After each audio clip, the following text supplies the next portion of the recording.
Hello friends, welcome to our channel. இன்னைக்கு நம்ம என்ன பார்க்க போறோம்னா உடம்புக்கு ரொம்ப ஹெல்தியான ஒரு சூப்பரான ரெசிபி தாங்க. இன்ஸ்டன்ட்டா தோசை மாவு எப்படி ரெடி பண்றது, அதுவும் ஹெல்தியா எப்படி ரெடி பண்றதுன்னு தாங்க பார்க்க போறோம். வாங்க எப்படி செய்யறதுன்னு பார்க்கலாம். இது ஏன் ஹெல்தியான ரெசிபின்னு சொல்றேனே இதுக்கு ஆட் பண்ற பொருட்களை பார்த்தாலே உங்களுக்கே தெரியுங்க. ஃபர்ஸ்ட் 1/2 கிலோ அளவுக்கு கம்பு எடுத்துக்கறேங்க.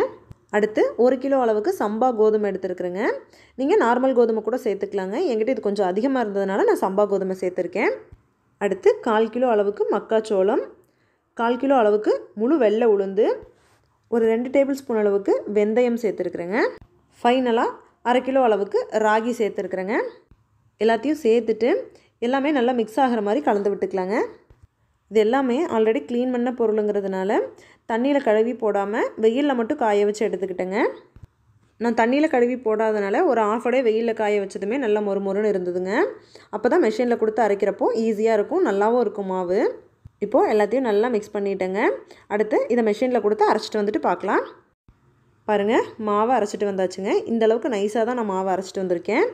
இப்போது அரைச்சிட்டு வந்ததுமே மாவு சூடாக இருக்குங்க. இதை ஒரு நியூஸ் பேப்பர் இல்லைனா ஒரு கிளாத் போட்டு ஆற வச்சதுக்கப்புறமா ஒரு பாக்ஸில் கொட்டி வச்சுக்கலாம்.